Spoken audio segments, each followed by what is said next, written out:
So, how many of you guys, whenever you think of the Salem witch trials, you think about witches or women burning in the stake? Probably all of you, right?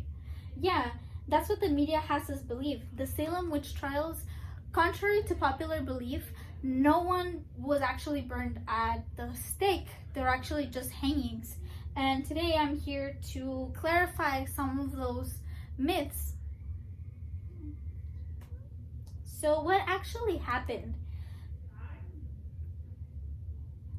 Actually, back then in the Puritan era, witchcraft was highly frowned upon. Anything that you would do, it would be if you knew math, if you were too outspoken, if your outfit it just called too much attention. The Puritans would believe that you were a witch and they would accuse you of witchcraft. If you ever did get accused of witchcraft, you could not prove your innocence. If you proclaimed that you were innocent and you stuck to that, they would think that you were lying and they would hang you and execute you. And if you did say that you were a witch, they would put you in jail for witchcraft. So there was really no way out. Either way, you were condemned in some sort of way or other. Where did it all start? Actually, it is very interesting where it started. The idea of witchcraft came from two little girls called Elizabeth Parris and Abigail Williams. These two girls fell terribly ill. They started convulsing.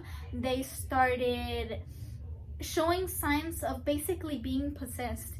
And the doctor that would be at the Puritan village, he just came up with the conclusion that they were bewitched.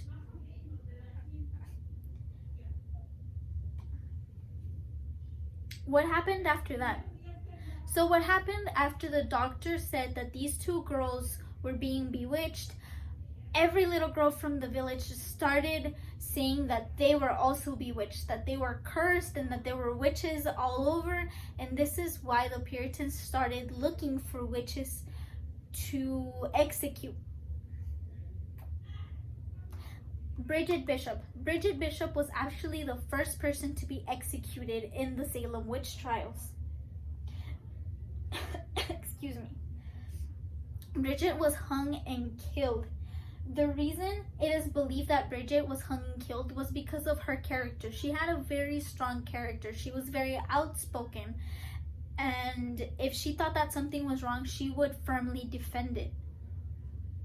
Ultimately, it is believed that her way of dressing was also the reason why she got killed, because she wouldn't dress the same as her fellow Puritans. She would be more out there. She would want to express herself more. And that is the reason people think she was executed. And that is why she was gone after, because of the way she was. Tituba. Tituba was also one of there were three. Tituba was a Caribbean slave of actually the Parris's family. The Parris family is the family of the two girls that started saying that they were bewitched.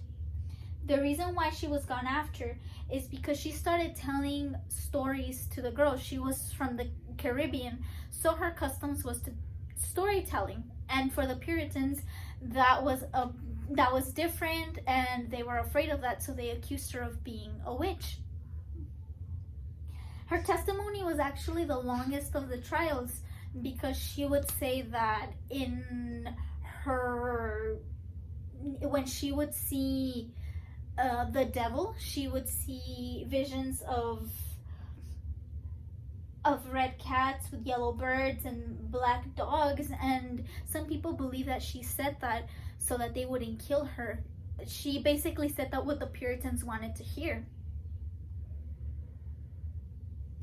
There's also one more thing that Tituba said, was that there were more witches in the community, so that the Puritans should watch out, because these other witches were planning on going after the rest of the Puritans. And this caused mass hysteria along the Puritans, causing them to go after everybody that was different or showed any signs of witchcraft. Tituba was actually not killed at the Salem witch trials. She actually just ended up serving 1 year and 3 months in jail. And the reason why she wasn't executed was because she was the only one to admit to doing witchcraft to the two girls that started the whole thing. Sarah Osborne and Sarah Good were the other two women who were accused of witchcraft. Sarah Good was actually a homeless beggar. She was pregnant and she had a child at the time. But the reason why she was executed was because they were considered outsiders. Sarah was a beggar and it doesn't fit in right with the rest of the Puritan community. Sarah Osborne, the reason why she was condemned to hanging was because she had been absent to the church, and the Puritans they believed that that was not right, so they went after her because she had just been absent from the church. My conclusion to this whole Salem witch trials is that it's just incredibly saddening to think that all of these killings were caused because of the Puritans not being informed. They were scared of what they didn't know, and that just caused mass hysteria around the whole Puritan community. They didn't know much about women being different or just their way of being, and their way of dealing with this was to kill them, to hang them, because they believed that the devil was around and they believed that they were being bewitched. It's just incredibly saddening to see what fear can do to people when fear truly takes over a community. This has been my slide over the Salem witch trials. Thank you so much. I hope you guys have a great day.